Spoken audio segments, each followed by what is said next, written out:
Okay, so I've got myself a piece of 20 square, which is 3/4 inch square bar, and also I've got myself a piece of 20 by 10, which is 3/4 by 3/8 square bar, roughly.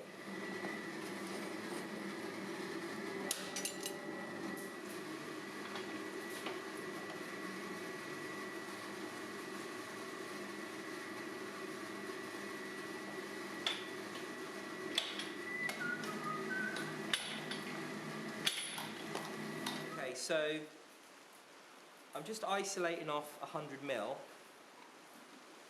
of the material because I'm going to be drawing this down quite a bit, so it's going to grow quite a lot, and I don't want to unnecessarily forge more material than I need.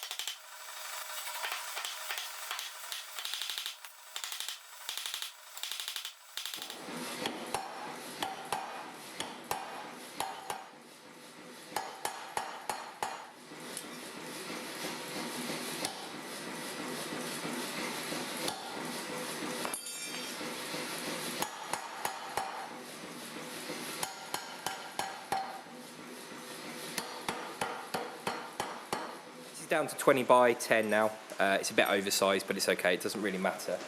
And by a bit oversized, I'm talking like a mil, not even a mil. So what I'm going to do is I'm going to transfer these marks over, and then we will do the set downs under the Massey using the set down tool to create the jaw. Which this might be a bit small for this one. I'm just messing around. This isn't a full-on pair of tongs that I ever think I will find myself using very often. It's a bit gimmicky, to be honest. But I'd like to give it a go because I think for you guys at home, the home gamer, this is quite an interesting little set of tongs, and I think it's definitely worth at least trying to make them, because there's some nice techniques in them when you get up to making the nibs, or the bits between the nibs and the hinge plates, and also there's a nice rivet thing that I'm going to try and do. But anyway, let's get this all forged out, and then we'll be good.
So here I'm using the round inside of the hammer, aiming straight for the middle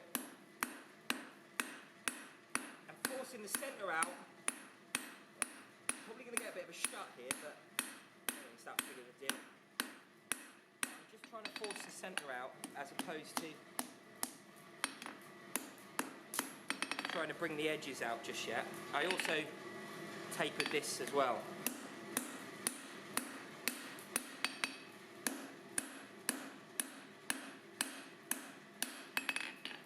Okay, I think I'm going to have to keep playing that game for a while.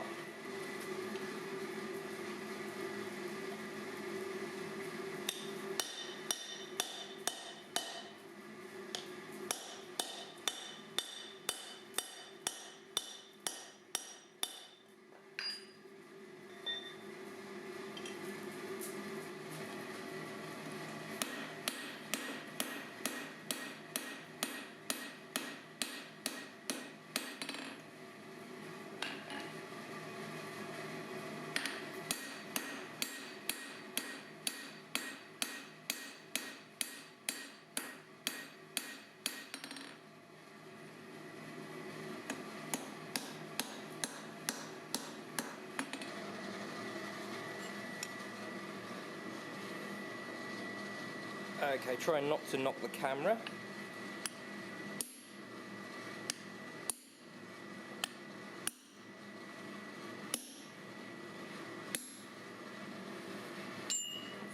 Whoa.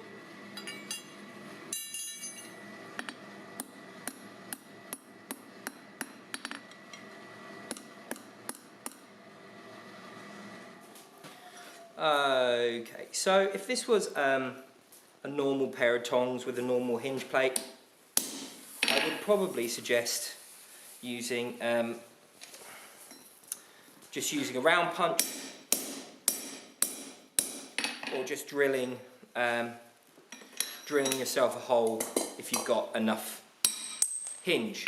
Now, for these, to get this nice swell and get everything to look right, you're going to have to slit them. So I've drifted these out to 12mm, but they've not quite gone round. So what I'm going to do is take this slightly larger punch and just drift them out so that they're completely round in there. I'm going to do the other side now.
Okay, so it's a couple of days later after making these, and we've been using them. We've been using to make some parts for the gate. They're lovely, they work really well, and they do certain jobs better than others, I think. Whether or not they're the ultimate tong, whether or not they're the one-stop shop which you don't need to make any other tongs ever again, I'm not 100% sure, but a couple of pairs of these could be the answer. Now, these tongs are based roughly on the Brian Brazeal video. I'll leave a link to that at the end, where he calls them his ultimate tongs. They are ever so slightly different. The hinge plate itself is slightly longer, or actually the rivet for the hinge plate is slightly longer. It's probably another inch further back, which might be why I'm having some trouble holding some slightly larger stocks. It might not be. Also Brian did the sort of bend it and then forge the corners into square corners, which is a little bit lazy in my opinion. That's an opinion. He's also done the same corners on the connections between the nibs and the hinges, and again I think it's a little bit lazy, but there might be a reason for it, and I'm trying to have a conversation with Brian about this. I have sent him a message, but anyway, the long and short of it is that they do work very well in some applications, in others they're not so good. I'm going to go over that now and explain why, and also I think two pairs of these, or a pair of these and then something like these, would suit you much better if you want to go up to your bigger stock sizes. These tongs are lovely because you can hold your 20 square, and it holds a 20 square quite nicely. I find these quite comfortable, and they do a really decent job of holding the 20 square. Also, you can hold, like, this is a piece of 25 round, and again, quite tight, really good hold. Holds quite nicely, and the tongs are reasonably spaced apart for this. I like that. Okay, and then something like, okay, it's more like 12mm square this, but it holds these smaller sizes as well, and it holds these smaller sizes really, really well.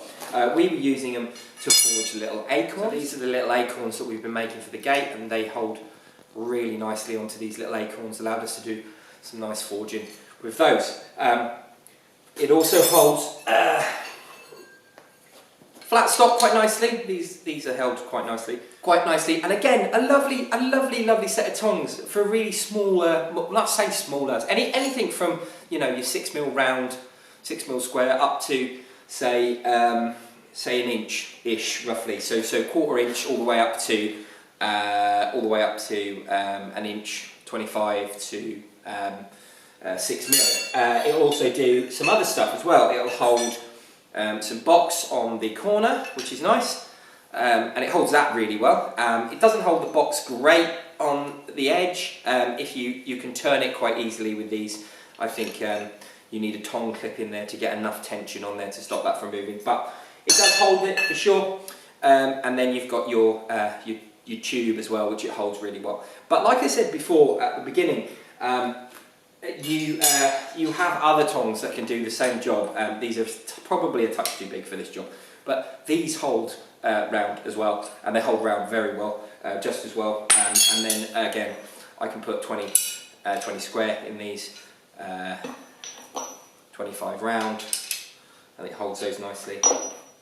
30 round, again holds those nicely. What else have we got here? And then you've got your bar stock as well, and it'll hold bar stock lovely too. And it'll hold some bar stock that way. It doesn't do a great job of it, but I mean, it does hold some bar stock that way, but it's not perfect. I wouldn't recommend it, but it will hold bar stock this way. These are designed Toby Hinkman style. They're designed to hold these like this.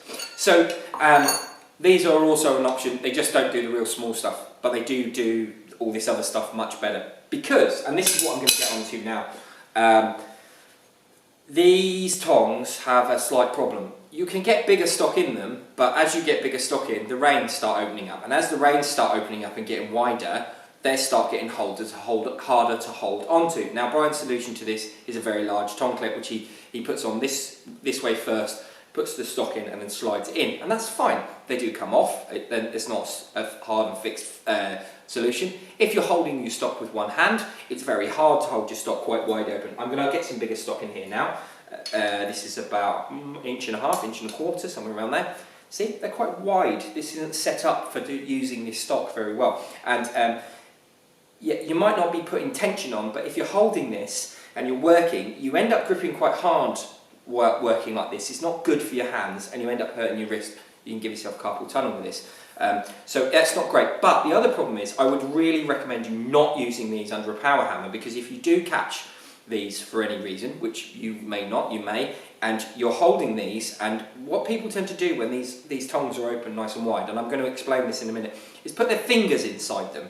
And if these nibs get caught and closed really quickly, they are going to cut your fingers off. They're going to, or at worst case scenario, crush them. That's horrible. It does happen. I've heard some horror stories. So I think once you get open like this, even if a striker hits this end and you start holding them, your fingers are going to end up getting wrapped around, and that's not good. That's not going to be pleasant if something goes wrong. So again, what you really need is to be able to hold these so that you can wrap your hands around a bit better, a bit nicer. Now this is a bit big, this stock, for these, and it's a bit small for my other stock because I don't have a size in between. But for something like this 1.5 inches, this is like this now, I can get my hands around it nicely. I can hold this with one hand, I can forge. These are a bit big for holding with one hand, these are really for the power hammer. So, long and short of it is, I don't think these are the ultimate tongs, but I don't think they're bad tongs. I think they're really versatile. I think they're lovely little tongs. I really like them. I really like the fact you can take something like this, hold this, and then go and work on something like this, and then you can grab a piece of 20 square and you can go and work on that. Love it. Really, really great. Really good versatile pair of tongs to a point, and then they get too small for the job. But once they get too small for the job, make yourself another set of tongs. These set up to hold 20 square work just as well. The ultimate tongs, maybe. But let me know what you think in the comments down below. I like them. Don't take this as if I'm hating. I'm not hating. I made them because I wanted to try them. I saw them, I thought, it seems, you know, I can sit. And also, the problems that I saw in the video about these being too wide apart here, I was kind of like, yeah, that's not safe. I don't think that's the right way to do it. And lo and behold, I still think the same thing. But I tried it. I wanted to try it. I'm going to give it a go. I really like this hinge plate. I've really enjoyed making them. They're really nice. They're going in my tool rack. I think I said halfway through the video I wasn't going to use them. I've already used them. I used them for a whole day. We used them a bit today. So they're great. These hinges are lovely, actually. And I wish I'd put that a little bit further back now. But, you know, hindsight is a beautiful thing. But yeah, let me know in the comments what you think, and I think that's everything. So thank you for joining me. I hope you enjoyed the video. If you did, remember to leave a like and subscribe if you haven't already. And if you are a subscriber, please ring that bell for notifications, because it'll tell you every time I make videos. I make videos 2 or 3 times a week and live every now and then. Like I said, chuck something down in the comments, let me know what you think. Check out my website, that's in the description. Also, Instagram. Instagram's a great way to keep up with little projects that I'm doing. If you want a bit of the inside track, I quite often post on there. The link to Brian Brazeal's video will be down there as well. If you're interested in that, there'll be some other bits and bobs down there for you to look at. That is everything. So I will leave a link up here to Brian's video. I'll leave a link down here to another video where I make something and try it. This here is my Patreon, and this down here is a subscribe button. Thank you for joining me, guys and girls. I'll see you later. Bye bye.